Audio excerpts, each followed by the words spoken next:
I built MrMoneyJar for a year alongside working 4 days a week. So by the time I came to leave, it wasn't like jumping off a cliff. It was just like gently paddling out into the deep end. I just had a feeling that, do you know, if I keep doing this, if I just act like the money will come, the money will come. In October, November 2020, and I was being called in by Sky News to do morning interviews with Kay Burley and stuff, and then I would turn up to work late. There's no more excuses anymore. If you have a piece of knowledge that you think is going to make the world a better place, if you have expertise that you think is going to help people, if you have an iPhone and an internet connection, you potentially could replace your full-time income by starting a personal brand and by educating people.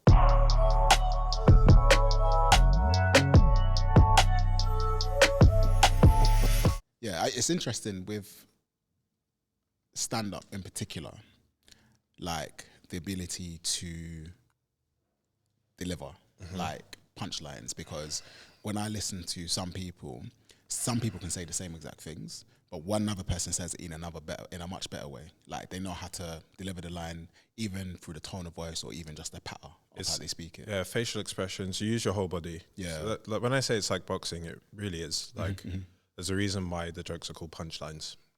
Interesting. Use your whole body, and it is 90% performance, which is why when you see comedians get, I don't know if you watched the Cat Williams interview, for example. Yeah, Shannon Sharp. And comedians get accused of copying other, Shannon Sharp. Comedians get accused of copying other comedians. I can tell when it's true and when it's not, because you're absolutely right. It's the way you perform it. If they perform it the same, it's probably been copied, because the way you say it matters more than what you actually say. Comedian could say, I am here. Yeah. And make people laugh. Yeah. You know? But on that, like, because with, say, comedy, there's a distinction in terms of, like, if someone's copying it, it's the exact same thing, like you said, the formula. But then when it comes to content creation, especially in the finance content creation, there's only so much that can be said.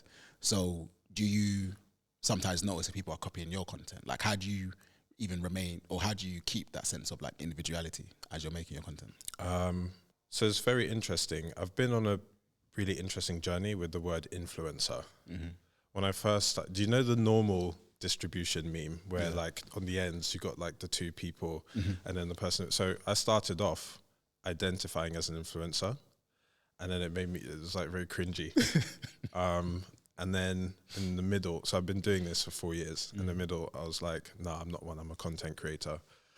Because calling myself an influencer kind of felt like saying, oh, I'm a funny person. It's like, I create content, whether I influence people is like down to how they receive it.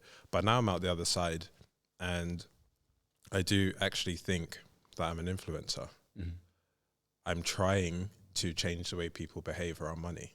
I'm trying to influence people positively, hopefully. And I do that.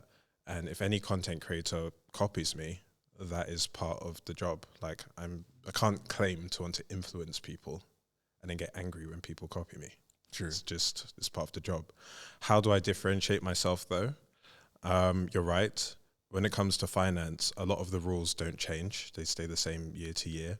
And a lot of the principles are timeless. So the way that you differentiate is by being yourself, by being more of yourself. It's a personal brand. And it takes bravery to do that. But I've started to venture out in terms of things I'm prepared to talk about. In the last year or so, I wrote a poem about my afro, and I saw that. And that's been viewed like nearly 100,000 times. And I did a video where I just wanted to write a love letter to other black men in my life and say, I love you, I see you, I want you to win. And that got viewed a lot. And people see that and they're like, okay, this isn't just about money. This is like a whole person. I see.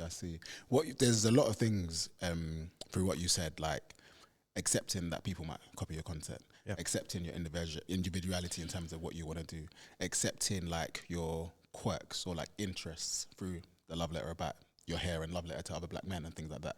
So that word acceptance, is that something you've always had like from a young age, or is it something that you've kind of like leaned into as you got older? Oh, the deep questions. Deep questions require deep answers. I'm ready. Yeah. So no, I haven't always practiced self-acceptance or self-love. I think the two are very much interlinked. I first discovered what self-acceptance was in my 30s. So I'm 34 now, and I have been to therapy previously, and I like to do like checkups annually. I think everyone should go to therapy. I think it's like going to a dentist or something, just to talk, even if everything's fine. And that's where I first learned about self-acceptance.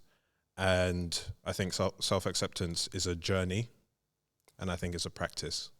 I don't think you ever get to the top of the self-acceptance or self-love mountain and go, okay, I accept myself next. I think it's like brushing your teeth. I think it's like going to the gym. I think it's just something that you practice every day. And sometimes you'll have good days and sometimes you'll have less good days. But self-acceptance, for people who aren't familiar with it, is just about recognizing your intrinsic value as a human being. We live in a world where your value is tied to the amount of money that you make, the stuff that you own, what girls like you, what you do and what you don't do. And self-acceptance says, no, you have intrinsic value as a human being and everything that you do is a bonus. So what was your perspective earlier in the age? Like, because when I looked at your background, you've done a whole host of different things, from like graphic design, studying law, working as a researcher, and then now you're in finance. So it's like, is it part of that journey of trying different things that kind of led you to say, like, what were you kind of searching for? Was it searching for meaning? What would you say it was? Why do I do what I do now? Or why have I done what I've done in the past? I say, let's start with what you've done in the past. Yeah. And that kind of, like, what was, I guess, on the radar for you at that point? Like, what was you working towards? Like, were you trying to be a lawyer? And then how did that kind of develop, as it were? Like, talk to me a bit through that journey. Yeah. No, so I did law at uni, because I'm a good Nigerian boy.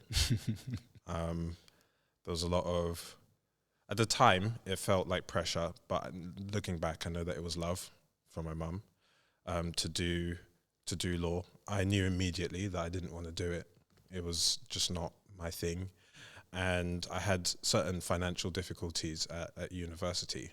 There were some quirks in the student loan system whereby the way that my family was assessed was on like a big income, but the amount of money that I had in practice was not that much. So I just had to find a way to make money at university. So that's why I did the graphic design stuff. I used to design logos and flyers for ACSs around the country. I taught myself. I definitely bought Photoshop. To use it. I'm sure you did. You did. And I made money. I made like thousands of pounds at uni. Yeah, I remember because I've done events at uni, and whoever could make flyers, that was good business. I wonder if people even do that now. Like, flyers probably not even relevant anymore with socials. Well, I guess it's just digital images, right, on social media, and now you can create that stuff really easily with Canva. So like, you used to get like the picture of the girl, and she'd be like that, and then you put the name of the event, and so I would cut around that manually. It would take me like an afternoon. I'd cut around the hair, and then I'd erase it and blend it and stuff. But now you can just click remove background on Canva. Wow. Yeah, because now that I think about it, because I self-taught myself Illustrator maybe like 5 years ago or so. And like you said, there's so much tools now to make it easier. Back then, you're asking for a whole host of pain, you know what I mean? So at uni, trying to make money. So no, I had to make money. Yeah. I had to make money. I had to make money legally. So I did graphic design. I've always been a bit entrepreneurial. At secondary school, I used to make beats on Fruity Loops. Oh, nice. Which I also purchased, by the way. And I used to burn them to CDs and sell them.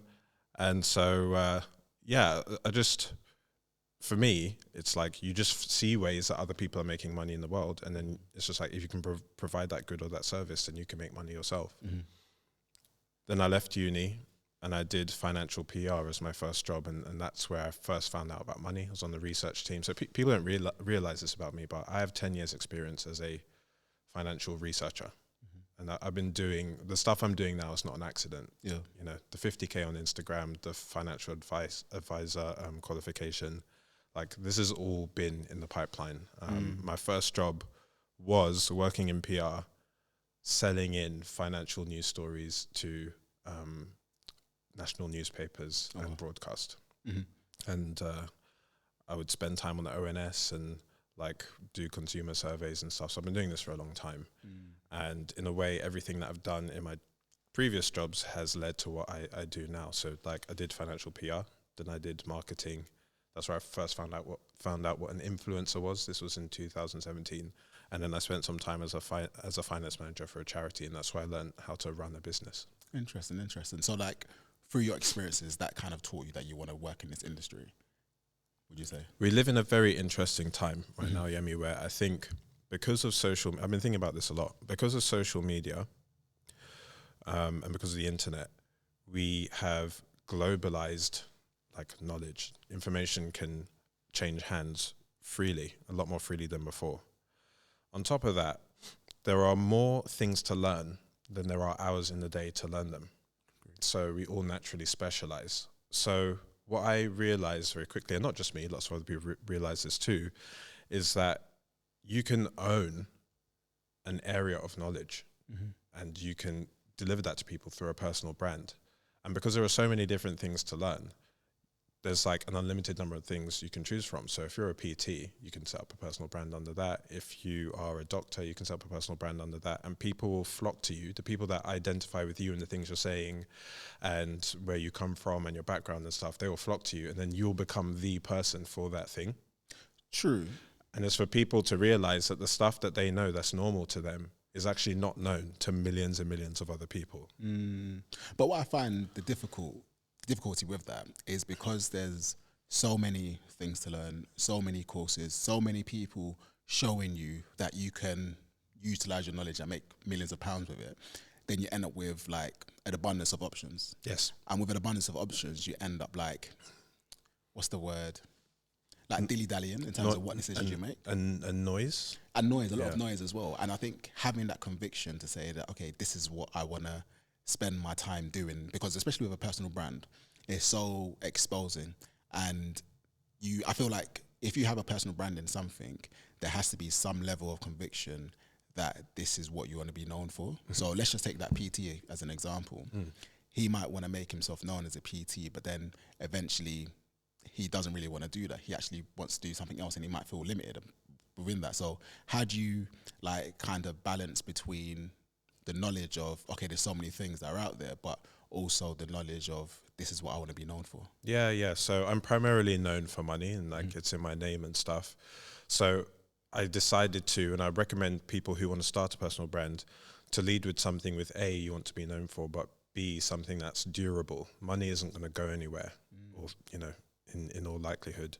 So money, health, there are just some topics which are always going to be there. But then I would also say have, when it comes to like pillars, I like to have 4 pillars. Like a table has 4 legs, a chair has 4 legs. So there are like 4 things which I'll very happily talk about. And then I'll just stick to those 4 things. My 4 things are being black, being a man, being British, and money. But with those pillars, is that something that you knew at the time to settle on those 4 pillars, or is it something I've developed it over time? But like I think, so that way I think you can have the best of both worlds. You can be known for something, but then you can also venture slightly outside of the thing that you're known for. And you can be a more rounded person when you show up to people. Because I don't think people want to just hear about one thing from you. I think they want to hear about who you are as a person, because ultimately they'll buy into you. So I'll just stick to those 4 things, and I'll go in, you know, like I'll talk about the race stuff. I'll talk about masculinity. I'll talk about money. I'm not going to talk about who's sleeping with who, and I'm not going to gossip about people, whatever. Like I'll leave that to other people, because the other thing about the personal brand thing is it's very, very risky. Yeah. You only need to say one stupid thing and then you just lose your entire reputation. Or you don't say something. Why didn't you comment on that thing? So I have those 4 things and I just stick to that. How, on that point about the things that you don't speak about. Sure. So how do you make people be aware that you don't speak about certain things, so therefore they don't call you out for not talking about something? Because you just don't create content about it. So if you look at everything I've ever, if you go back through everything I've ever, even there's things that I won't even talk about to do with money. Like I rarely talk about crypto.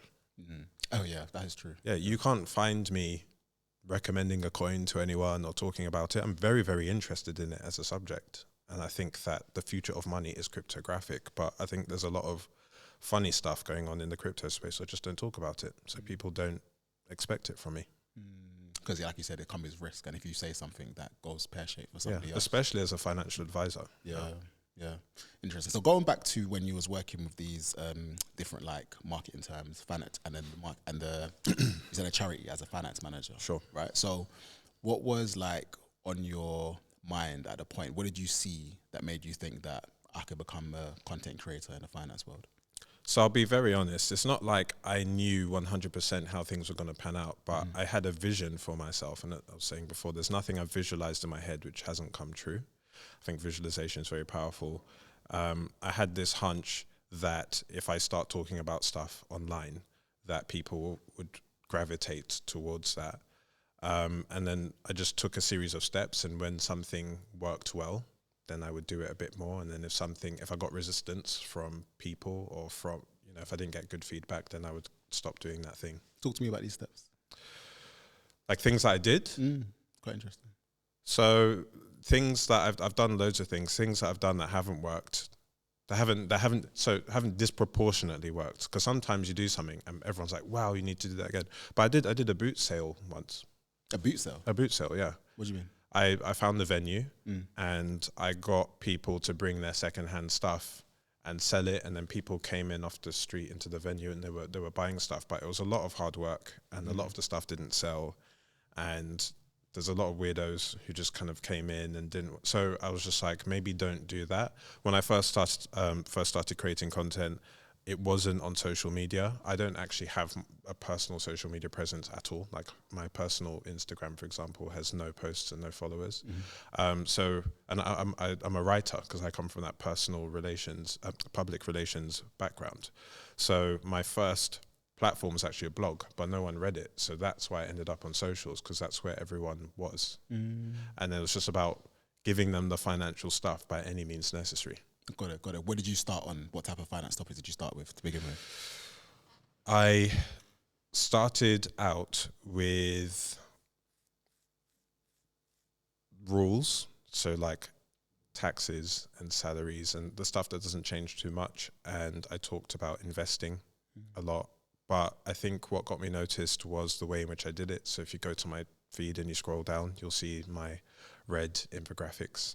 And I would take topics that are well understood by people, and then I would shoehorn financial concepts into them.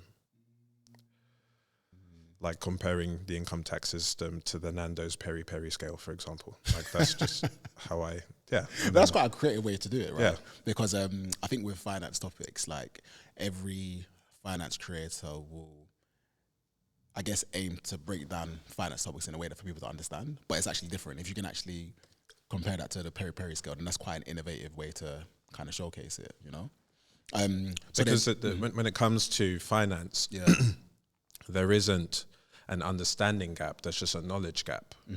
So if you give people the information that they need, they actually understand the concepts. And that's all you have to do. So going back to that visualization piece, so you kind of saw how your life was planning out, or what it was destined to be. So you're making content whilst you're still working, right? How were you thinking about those steps? Because sometimes, especially in this arena, one of the key things is legitimacy. And it's easy to make 2 and 2 together, to say, okay, if I'm meant to be speaking to these people, then I need to do my financial qualifications right then and then before venturing out. Whereas for you, you've done it the opposite way, where just recently you've got your finance qualification. So how were you like thinking about those steps and like kind of legitimacy, would you say? I didn't necessarily know how things were going to pan out. I just did stuff, and then it just so happened that people liked it and that brands wanted to like pay me and stuff. But I always had qualifying at the back of my mind. But I think having a qualification qualifies you to talk about finance, but I think also lived experience. So I've had conversations with hundreds and hundreds of people, and I've been asked questions and I've read up on stuff.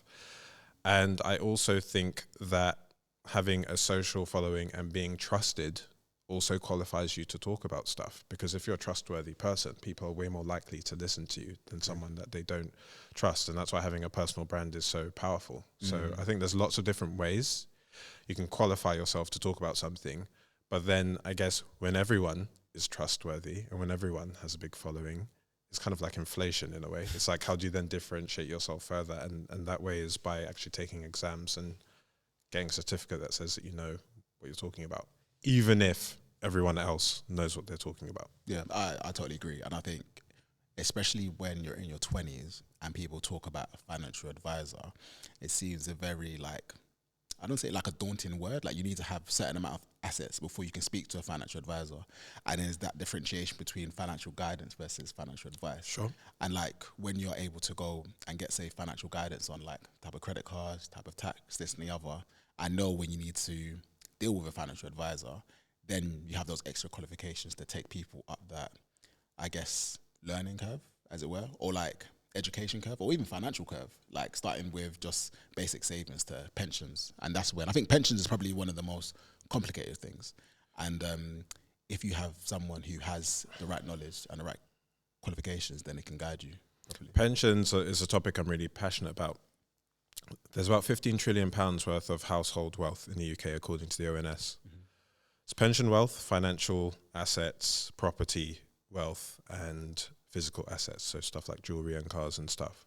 42% of all of that is in pensions. Wow. It's the biggest store of wealth in the UK, even more so than property.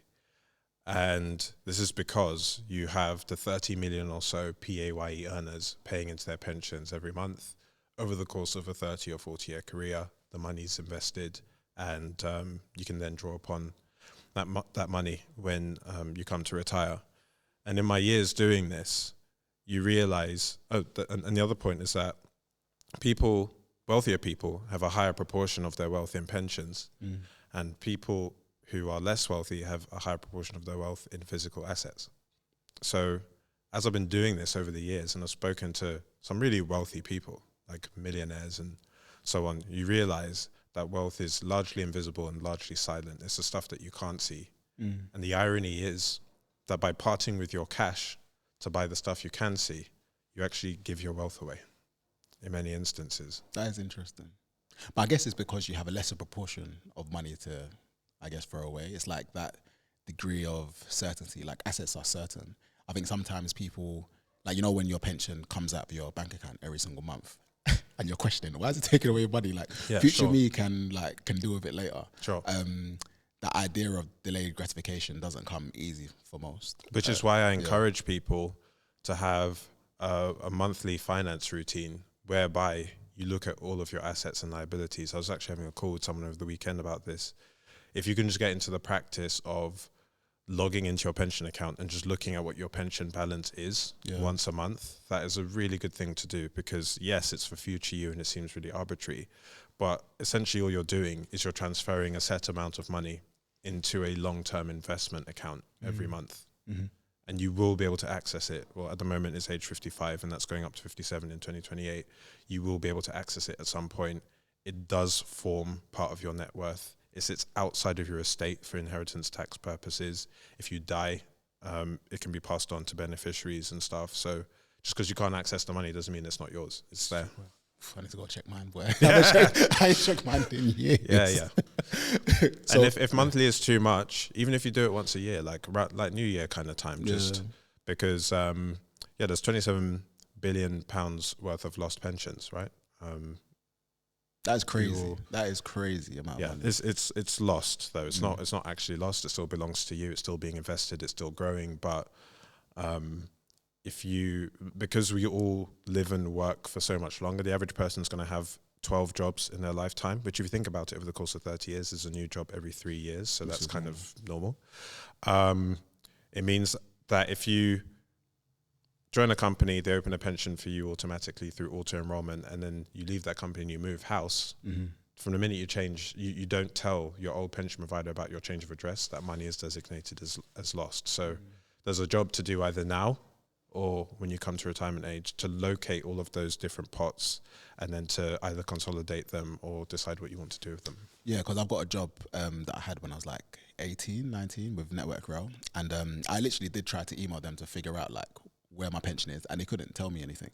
And so it felt like I had to go through the whole pensions route where you have to pay a fee for someone to find it for you or something like that. You shouldn't have to pay for it. You can do it. So there's two ways you can do it. You can use the pension tracing service on gov.uk. There's an online tool that you can use. There's also a phone number you can call, and you put in the name of the company that you worked for, and then you can find out the pension scheme that they're using. I see. Or you can use one of the many pension providers who, as a way of getting business, will find your old pension pots for you and then link them together, and then you can manage it with them. Okay. And there's lots of different providers. You can search through there. Yeah, I'm going to do that. And on the topic of pension, so I remember when I quit my job, I kind of took a step back from investing in like a pension because I didn't have anything set up. So I did keep with investing like £100 a month with Nutmeg, but I kind of took that future self. It took a backseat. Sure. So then talk me a little bit through about like the decision that you made when you decided to quit your job and pursue this full time. Like, how did you prepare yourself mentally, financially, and I would say even spiritually, if that was the case for you? Yeah. Talk me a bit through that. So MrMoneyJar is my second company, and my first company was supposed to be a finance app. If it had continued, I think it might have turned into something resembling buy now, pay later, because it's supposed to be a subscription manager where you can sign up to things and cancel them and split costs that you have into monthly payments and stuff. So I'm kind of happy that that didn't work out. I did the jumping off a cliff method for that company. Yeah. I had money in savings. I quit my job and I gave myself a year to make it work. And that was a terrible idea because business just doesn't work like that. It works out in its own time, and it was very pressurizing, but a learning experience as well. So after a year that didn't work, that's when I got the job at the charity. Charity was a business support charity, so I actually joined as one of their entrepreneurs, and they knew the whole time that I was working on MrMoneyJar. I worked there 3 days a week at one point, and then on the other additional day, evenings and weekends, I'll build MrMoneyJar. This is a far more sustainable way to start a company. Yeah, replacing 20% of your income versus 100% of your income is just a much, much better idea. You're going to be a much happier person if you do it in this way. So I built MrMoneyJar for a year alongside working 4 days a week. So by the time I came to leave, it wasn't like jumping off a cliff. It was just like gently paddling out into the deep end, like over the course of a year. And it's not like I had loads of income due to come in. I just had a feeling that, do you know, if I keep doing this, if I just act like the money will come, the money will come. And it was October, November 2020, and I was being called in by Sky News to do morning interviews with Kay Burley and stuff, and then I would turn up to work late. Like they knew, but I was like, let me just jump before there's a lot of cliff analogies for some reason. Let me just jump before I'm pushed. Mm-hmm. And I'm still friends with the company and have actually worked with them multiple times. So that's just a way better way to do it. My advice to anyone would be just look at how much you're earning, see if you can get a day off per week, and see if you can replace 20% of your income, then 40, then 60, then 80, then the full thing. No, I like that. Very sustainable. But then there's a bit you glossed over. Okay. Right? So, so the finance app, to building MoneyJar, like that in itself is quite a large transition because you're going from something which is tech-based, you in the background, being a founder, sure, to you now being in the front of the camera, delivering different types of content. Yeah. And even as a personal, dealing with like failure or a pivot, as it were. So like, what was that experience like, kind of dealing with moving from the app to going to be a personal brand?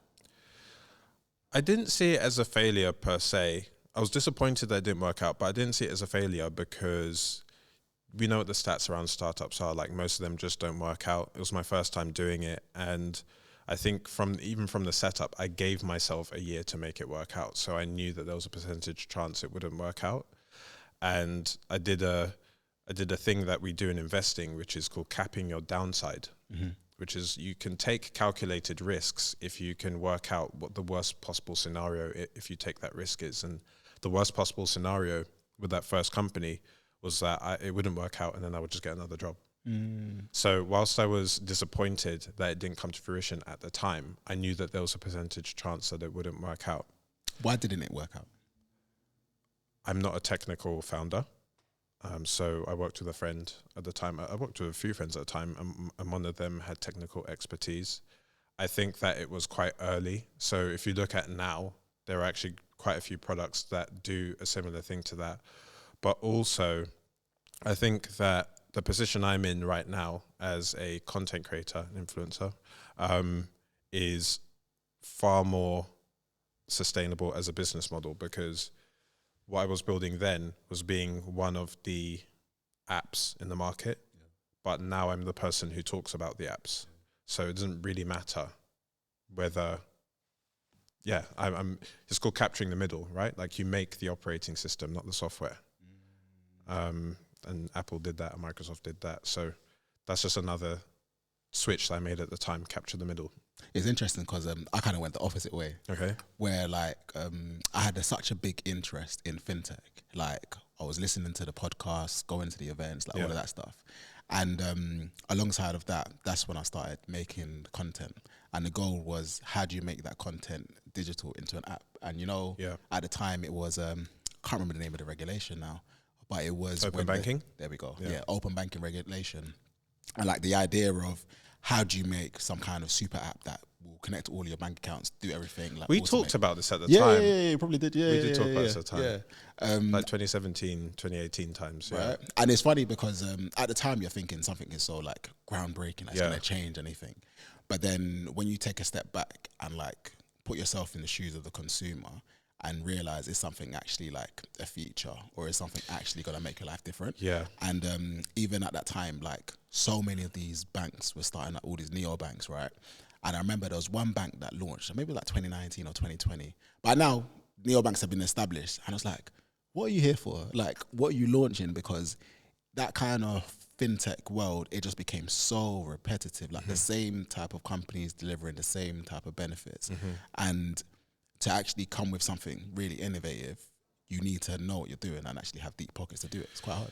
It also needs to make money, and there's sadly no money in helping people budget. No money helping. There's no money there.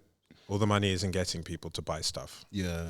Money Dashboard Neon, fantastic product, piece of software. I used to use it to budget every week. I would check my money in, my money out, categorize. It was a fully featured product, and it had closed on the 31st of October 2023 because they couldn't find a sustainable business model. There is no money in financial education. There is no money in teaching people in budgeting. There's no money in cancelling subscription. All this stuff that like makes you wealthier, not all this stuff, a lot of the stuff that makes you wealthier and financially better off is actually a terrible business model. But if it's like consumption based, so buying things, debt based and so on, all those things make money. And so I'm actually quite happy and quite proud that I've been able to make a business out of just educating people. That's amazing. Because what was that feeling when you made your first brand deal? Oh, it was sick. Yeah, it was so good. Who was it with? It was with Nottingham Building Society, and I made a post for them about the Lifetime ISA. That was my first digital brand deal. And then my first kind of piece of content to camera was with Lad Bible and Barclays. Interesting. Yeah. What was that one? That was talking about their Money Mentors program. Were you one of their mentors? No, I was advertising it. I did it with Kia from Pennies to Pounds and Bola Sol. That was really, really cool. That was my first big chunk of change as well. That's when I was like, okay, wow, so if I just do one of these every whatever, then that's more than what I'm earning now in my job. Because when it comes to like sourcing the brand deals, is it a case of like inbound or outbound? Like, have you ever had to source for work, or it just comes to you? I think that when it comes to brand deals, it's like 90% inbound. I think I've pitched brands twice, maybe. Your social media platform is or presence is your storefront. And I can't believe I'm about to say this, but like what I do is I do the very, very soft sell. Brands are looking for evidence that the messaging that they want to put out, if they were to put it out through you, that it would work. And so if I want to work with a particular type of brand, I will make content that I think that they would like. And all the evidence is there on the piece of content. The likes is there, the comments is there, the views is there. And so you want to work with an investing client, make content about investing. Yeah. The content is the bait. That's why I say I can't believe I'm saying this, because it's like I've just been doing this in the background for ages, but whatever. Like, everyone wins, right? Like, you get the brand deal, they get their view. So make content about the stuff that you think the brands will like, and they will come. Because, as I said, the personal brand, up until 10, 20 years ago, we lived in a system where companies were the most powerful force on the planet, but now people are. Big companies are paying individuals millions of pounds across industries to put out their messaging, and that's because we relate to people. We don't intrinsically trust companies, and we don't trust people who big up themselves. It's far better to have someone talk about you on your behalf than for you to say, our product is great. That's quite interesting, because even if we put that to the personal brand perspective, like, people trust people who big up themselves more as well, right? Go on. You know, so like, as in, if you don't speak about your achievements, then it's less likely you get picked up, right? You kind of have to be your own promoter, whereas companies who promote themselves, people are a bit more wary of them. Yeah. So it's like a inverse in terms of what's happened beforehand. Yeah. Have you had to say no to brands? I've said no to brands. I've said no to crypto stuff. I've said no to debt stuff. I've said no to anything I wouldn't recommend to my two brothers. I've got two brothers. I'll say no to it, because you got to play the long game. I started doing this in 2019, 2020. I said from the very beginning that this is going to be a 10-year project for me at the very least. If I keep making money until 2030, I'm going to keep doing it. And if you lose people's trust, then that's going to impact your income for the long term. So I'm very careful with what I choose to partner with or not. And thankfully, nothing's gone left so far. We keep it going. Yeah. Because on that, like, income, runway, starting a business, like doing your own thing, like having that type of financial security is like quite important. Did you have certain like targets you wanted to make sure you hit before you decided to do it full time? So like making X amount, or having X amount of savings, or an X amount of like monthly revenue or deals made. Do you have anything like that in your mind? Sure. It's a great question. I started with a bit of savings, and the way that I approach how much money I want to make and spend is I actually use the 50-30-20 principle. So I look at my expenses. So let's say my rent and bills cost me £1,000. I will then inversely run that through the 50-30-20 principle, and I'll know that means I want to make at least £2,000 every month, because it means that half of that will be my living costs, and then you got the 30 for your wants and the 20 for your needs. I do that a lot. I rented a flat last year. I've moved back to London now, but I rented I've moved back to London this year, but I rented last year, and that's exactly how I decided where I wanted to rent. I looked at what the expenses were going to be, and then I inversely ran it through the 50-30-20 principle. I looked up what the rents were, I looked up what the electricity bill was likely to be, what the broadband was likely to be, and then I did it that way. So that's how you end up in Brighton? Yeah. Interesting. And you're back in London now? I'm back in London, yeah. Oh, welcome back. Yeah, thank you. Thank you. That means the price has gone higher. I don't. See, this is the crazy thing about, like, I don't want to, like, speak badly of landlords, because I know good landlords, but it's like you rent somewhere for 12 months, you give them half of everything you earn for a year to the tune of over 10 grand. And then at the end of that, no one comes around and sings you a song. No one shakes your hand. It's just, they just send you an email and say, okay, can you pay us more, please? And it's like, this is an above inflation price increase. Why? Why are you charging me more money? The flat is worse now. I don't like, but that's the thing with the UK. It's like all the wealth is tied up into like assets and property, and I think as things are getting worse, interest rates, cost of living, this and the other, like I feel landlords have no other choice but to increase their rents to a degree. We've been in a cost of living crisis for what, like a year and a half, 2 years. The conversation is very soon going to have to turn from how little there is to how we make more money as a country and how we increase our wealth as a country. Because the thing with the property thing is, property, in my view, it doesn't grow the economy. It doesn't create wealth for the country. We're just selling pieces of land and like property to each other. We make money by creating products and services and then selling them to the rest of the world. That's how we grow the economy. That's how, over our lifetimes, the US stock market has doubled in size. It used to be worth 33% of global stocks in 1989. It's now worth 2/3 of global stocks. And it's just like, you just look at everything from that laptop to, is that an Apple laptop? Yeah, from that laptop to, like, we all use Meta products, we all use Google and stuff. It's like, we're all using these American products and therefore money is flowing into them. But you look at the UK and the FTSE 100, if you look at FTSE 100 graph over the last 5-10 years, it just moves sideways. Yeah. And we're a financial services hub, and like we're big with pharma, but we still have like non-renewables as one of the main inflows to the FTSE 100. It's like we completely missed that tech wave.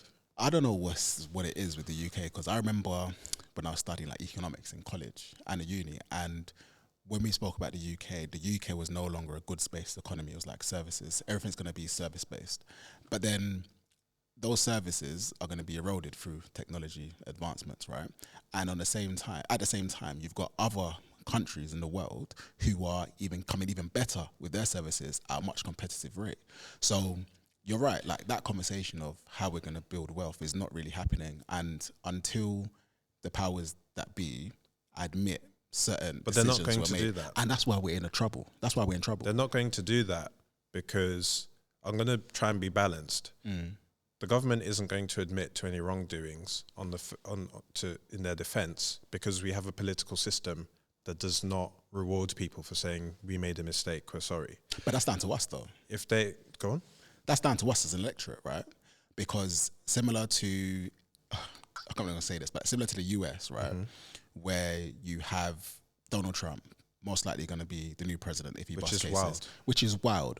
But it's because their electorate has somehow rewarded being truthful, not being right or being part of the system, but being truthful. And like, it doesn't matter if you've got charges, you're different from the political class that's happened. So like in the UK, it's like, how do we reward people who are doing things right? And I think it comes down to the media and how much of us are influenced by like right-wing media, and not actually seeing that the right-wing media controls so much of the narrative, where you've got Keir Starmer, which is like, hopefully he'll be the next prime minister, but he's missed the boat in so many like different conversations about like conflicts that are happening, where he sided more with the side in power rather than siding with what's right and the general consensus of people in the UK, what they need.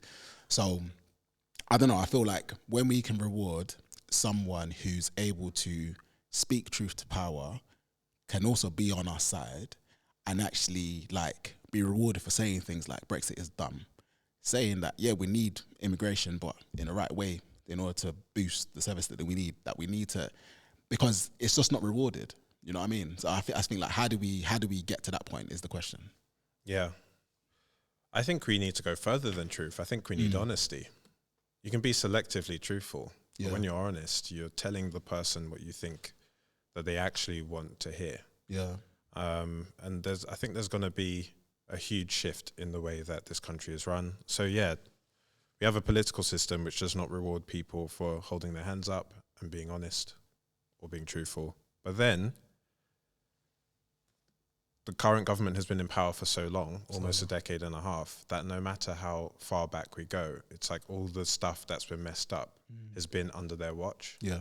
And so it's like they can't admit to that. Yeah. So I think we need a change of leadership. Agreed. Just to reset.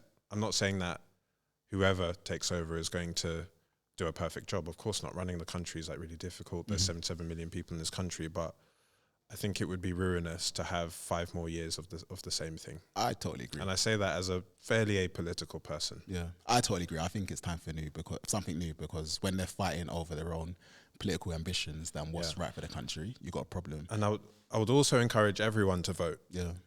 Go out and vote. even if you don't vote for anyone, because I've spoken about this on my socials, and people have been like, I'm not voting for anyone. Yeah, like the system's broken and stuff. If you think the system is broken, go to the ballot box and spoil your ballot.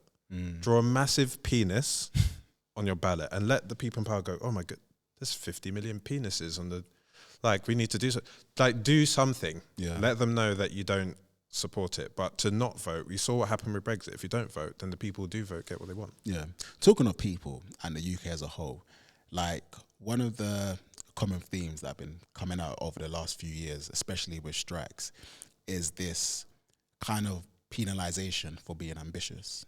So if you say that X amount of salary, let's say 70k salary, is not enough to live on, which, right, frankly, depending on your quality of, like, standard of living, it isn't. But then someone will say, I can live on 10k a year, and people will shout and applaud for someone who can scrimp and save, rather than try and say that you actually can have more, you actually deserve better.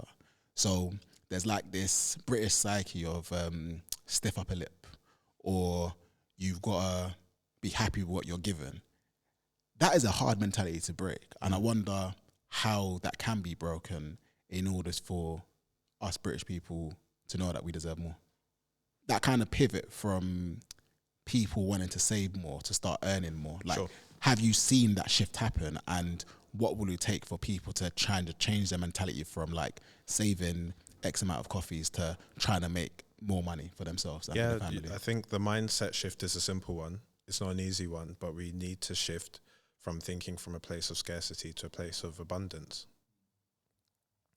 And a shift that I've made is just realizing that in the same way that I spend money every single day, often on stuff that I don't need or that I use once, it's the same way that if I offer value to other people, if I create goods and services, then I can make money myself. I think fundamentally it's a self-worth and a self-love piece. People need to recognize that they can actually, they have something to offer, and we all do. Whether it's a physical product or whether it's a personal brand, like we just said, there's no more excuses anymore. If you have a piece of knowledge that you think is going to make the world a better place, if you have expertise that you think is going to help people, if you have an iPhone and an internet connection, you potentially could replace your full-time income by starting a personal brand and by educating people. I'm so bullish on that as a way for people to make the world a better place and to generate an income for themselves. Anyone can do it. Talking of that, being in certain places, so you recently were on GB News, and you had a lot of people in your comments who were quite upset that you were there. Tell me a bit about that experience. Sure. So I've been on GB News a few times, but I guess what happened in the last time that I went on there was that I went into the studio and I posted to my story that I was there, and someone said that they would unfollow me, and then I did a video about it. And the thing is, I can understand where that person came from. They don't politically align with that news channel.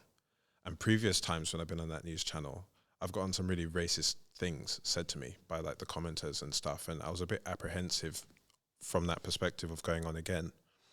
But I think that I can't claim to want to provide financial education to everyone and then go, not those people. I put financial education in a similar space to, like, if I was a medical professional or if I was, I don't know, part of the emergency services or something. If you're a fireman and you were called to a building that was on fire, you would not be able to go, okay, we're going to save all the left-wing people and then all the right-wing people can just be left to burn and stuff. You save everyone. And I think we either see financial education as something that everyone needs to make the country a better place, or that certain people need. And that's a judgment call that I made in that point, in that particular point in time. But as a creator and as a personal brand, I do think I have an obligation to the people that follow me and to the people that watch my stuff. And that's why I also said in my video that, like, give me your feedback. I'm not going to get things 100% right, or we're not going to align on everything, but give me your feedback and I'll listen. How do you find the balance between listening to feedback, which is warranted, versus people who just want to say something for the sake of it? Yeah. For the people who see where I'm coming from and who believe in what I'm doing, then I will 100% listen to them every single time. Because without a following, without an audience, then I'm in an empty forest speaking to myself, basically. So I must listen to them. I have to lead as well. I have to decide what I talk about. I have to decide what I think will be useful to people or not. But ultimately, it's a two-way relationship. And if I do something, or if I put something out there and people are like, this really isn't helpful, I don't get to say, no, this is helpful for you. Yeah. And you mentioned like obligation, also leading in certain spaces. Do you think a lot about like your purpose, your mission, your vision in life in general? I do. What would you say it is? My mission is to help people with their money. I didn't know that that would be my mission. I'm interested in other things, but it's the thing which when I talk about it, people sit and they listen to me for an hour plus. It helps people. I've helped people get out of debt, get on the property ladder, increase their income, invest for their children. And I can say, even if I was to,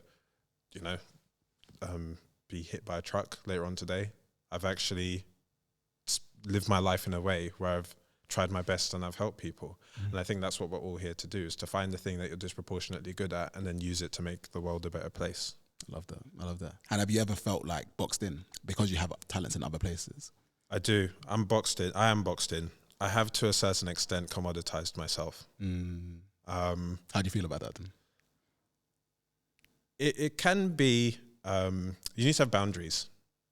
So it can be overwhelming sometimes. So it's like 9 times out of 10 now, when people talk to me, it's about money. Even people I've known for a long time. They'll be like, oh, like friends from school that I've known, I've been friends with them for longer than I had been alive for at the time I met them. And they'll be like, oh yes, I'm just doing an investing thing and stuff. It's like, what? We know each other. But I think that is, you can't complain about the good outcomes of a thing, about the more, it's not even like frustrating, but basically you have to take everything as it comes. So I've been able to create a career out of this, and it's how I make my money, and it helps people. But also as a consequence of that, it just means people are going to associate me with money quite closely. It's part of it. Yeah. What I have to do as a result of that is just create boundaries. So I try not to work on one day of the week. I try not to work on a Saturday, and I try to have a life outside of content creation, and just do the things that I enjoy more. What outside kind of things this. Yeah, that's a great question. So we talked before. I'm really enjoying doing stand-up this year. I have a goal of doing monthly shows. Stand-up has been a great way of increasing my confidence and just talking about whatever it is I want to talk about, because it really is just about being honest, and people reward you by being honest, by laughing. I'm going back into running. I didn't do so much running last year, but in 2022 I ran London Marathon for the first time, and I want to be marathon ready again this year. Nice. And I really enjoy spending time with family and friends.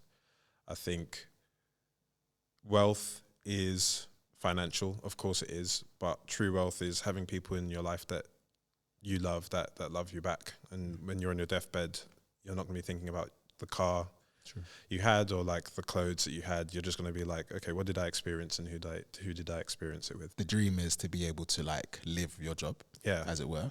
But I always wondered, like what you said before around being kind of stuck in a box and people not realizing the other talents that you have outside of it. Like the fact that you've done graphic design and you was probably one of the top people in the UK doing it for ACS back in the day. Like that's such an interesting point. And I think when people think of finance, you get in this box like you're not a creative person. But even just looking at your content, you're wearing superhero costumes at one point. Like I think that's amazing. Yeah. You know what I mean? The red Speedo will be coming back out, by the way. What, this summer, yeah? Yeah. All right, say less. Yeah. And also one thing as well, like when we talk about differentiation, one thing which you do quite often is being able to share your personal opinions on certain topics.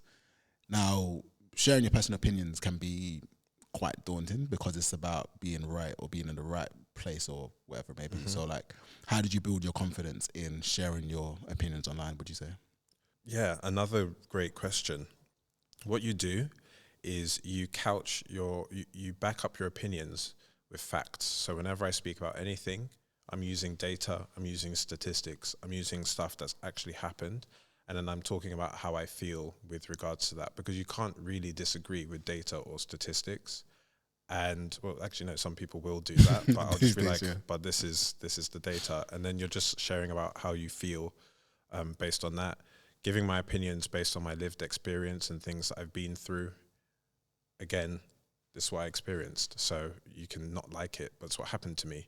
And I have a rule of, if I wake up too many days in a row and something is massively on my mind still, then I have to talk about it. Or if there's just a feeling I get in my chest where I'm just like when I got stopped and searched by police in February 2021, I was like, I need to make a post about this. Like, people need to know that this happened, and this is part of me. Like, I know I'm supposed to be talking about money, but I'm also a black man, and I'm so happy I made it, because if you look at the comments, it was just loads of people sympathizing and saying sorry that this happened, but it was just also loads of black guys going, yeah, this happened to me too. And I was in my car, I was on a bike and stuff. And then that's why more recently I did the video saying that I don't do beef with black men. Yeah. And what inspired that? It was just I wake up in the morning, it'd be the first thought in your mind. It'd be the first thought in my mind. I've had interactions with black men in my life where they have been, we haven't fought, but it's just like, we're not supposed to get on. We're just supposed to have beef with each other. And it's really dumb, because as individuals, we're so powerful, and as a group, we'd be unstoppable. I think the narrative is that we're supposed to beef. If we're on the roads, then one of us probably would have stabbed each other. And then, but professionally, it's like, well, if you get that job, then I can't get that job. But that's not the case at all. When I say to black men everywhere, I don't even need to know you, I love you, I mean that, because I don't need to know you personally to know the stuff that you've been through as a black man. We've all, nearly everyone I know, been stopped and searched by the police at some point.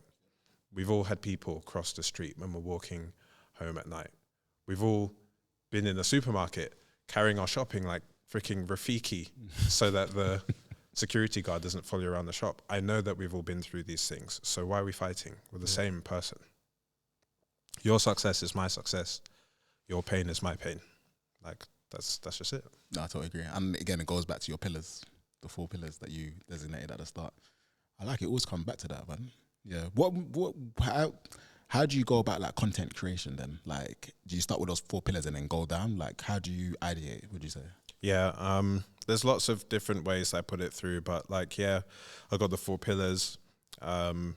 I will try and do a big piece of content once a week. Normally that's something that's happened in the news that week. Because when you create a video, if you want a video to be viewed a lot, you need to think about the total potential audience for that video.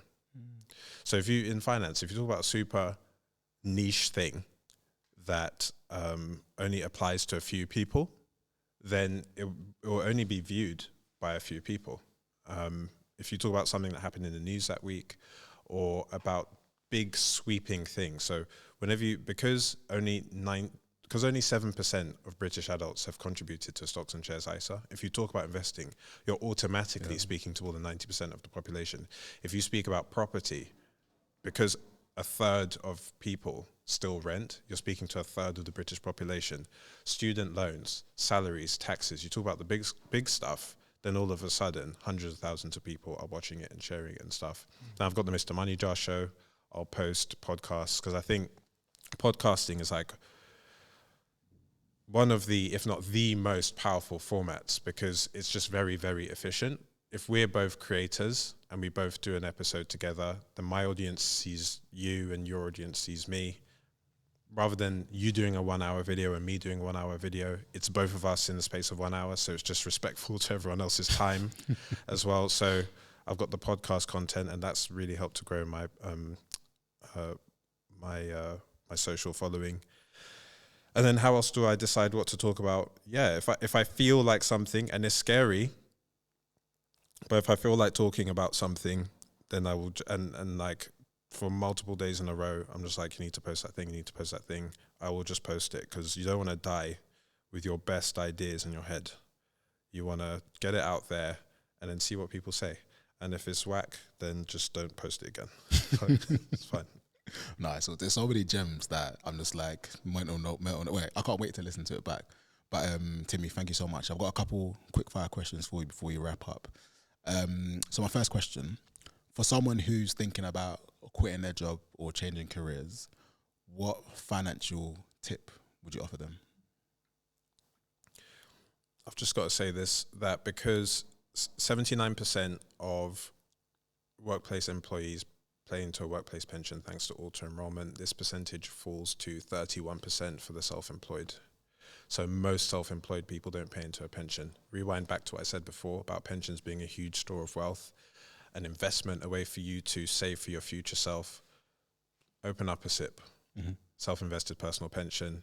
Even if you don't have regular income, which is the norm when you first start working, put in what you can when you can. This is going to help you to save towards your future self. It's going to reduce your tax liability as a company or as a self-employed person. And it's something that you can start small with and then build upon as your company grows and hopefully your income grows. Beautiful. What's one book or resource that changed your perspective on something? One book or resource? Yeah, I think Rich Dad Poor Dad is like what started it all. But that answer gets given a lot. If you wanna increase your knowledge around investing, then I would recommend that you watch Warren Buffett's CNBC interviews with Becky Quick on YouTube. Because Warren Buffett, for me, is just the GOAT of investing.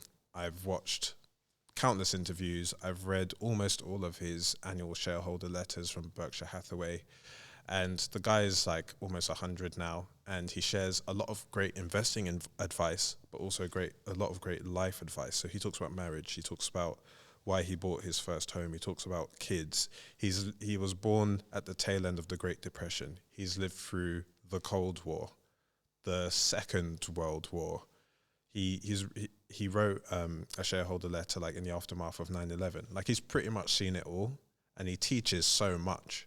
So if you just listen to the stuff he says, and he's a really genuine guy, at least how he portrays himself anyway. If you listen to things that he says, you'll learn a lot about investing and investing decisions, but about life as well. Love that. What's one hack that you employ for productivity? That's a great question. Do one thing at a time. Interesting.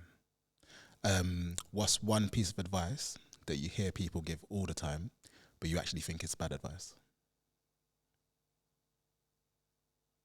I'm just saying this because it's come to mind. Money doesn't make you happy. It definitely does. It just makes you happy up to a certain point. There's a great documentary on Netflix called Happy. That's the name of the documentary. And they found that the differential between someone earning $5,000 a year and $50,000 a year is life-changing. And if we adjust for inflation, that $50,000 is probably $75,000 now or whatever. But past that point, you do see diminishing returns, because then it becomes more about like status or luxury or proving that you have more money than the next person. But money absolutely does make you happy. Money doesn't need to be a bad thing. I think that if it's your thing, you should aspire to be rich. You should aspire to be wealthy. Why? Because if you make loads of money, you can look after yourself, you can look after your family, you can look after your friends, you can look after your community, you can invent things that make the world a better place, you can build things that help people. Money is what is going to enable us to do all these things until we come up with a new way to transact and exchange goods and services with each other. So, money doesn't have to be a bad thing, and it definitely will improve your life if you make more of it. And if not your life, then the lives of the people around you. Love that. A piece of advice you give to people all the time? Again, just saying it because it's come to mind for me, is to practice self-love. I think self-love, the country would be a much better place if self-love was practiced by the people that run it. You know, if they just had to sit and like meditate before Prime Minister's questions or something. But self-love is really important. I'm going to give a slightly lengthy answer, but and I learned this from my therapist, but it's like when you're born, because we are an altricial species, which means that we're born prematurely. We're born completely defenseless. The love that our parents gives us is a matter of life and death. We're all here because someone cared about us enough to look after us and feed us and clothe us. And so we see being loved as this super, super important thing, which it is. But part of growing older and maturing is about learning how to replace the love that your parents give you with yourself, loving yourself. But we don't get taught about this. So we try to replace our parents' love with the love of our friends, love and approval of our friends, then people of the opposite sex or same sex. Then it's the amount of money that you make, then it's your achievements. And it's like you're constantly looking to other things to like validate you, to give you that love, which you really should be giving to yourself. So what is self-love? Self-love is putting healthy food in your body, it's exercising, it's saving, it's honoring the promises and the commitments that you give to yourself. It is fulfilling your purpose. It's becoming the most authentic version of yourself. All these things are self-love. Like self-acceptance, I said before, it is not a point that you get to. It's something that you practice every day. And that's what I would advise everyone to do, to go on that journey. That was a worth it answer, by the way. That was worth the length. And I'm starting something new, yeah? Well, I've been doing it for a few weeks now. But for my next guest, what would your words of encouragement be for them? Whatever comes to you. Yeah, we're all glued to a massive wet rock whizzing through space. Everything's going to be fine. Like, you know, whatever problem seems massive to you in the context of like the universe is actually not that big. So just focus on what you can control. Awesome.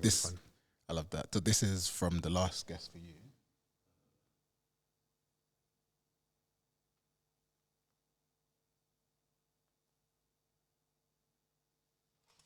I need to find a better system for this, but yeah, in bold. Yeah, whatever you're thinking, just go for it. Don't worry about the what ifs. Don't waste time thinking about that. Yeah, that's great advice. I'd like to think that I'm putting that into practice and just going for it. And I'll continue to do that. Thank you to that guest. Amazing. And final question. Where can people find you? I'm at MrMoneyJar across all social media, also known as, and originally known as Timi Merriman-Johnson. So if you whack either of those into Google, all my stuff will come up. Timi, thank you so much. It's been a pleasure. Yeah. Fantastic. Cheers.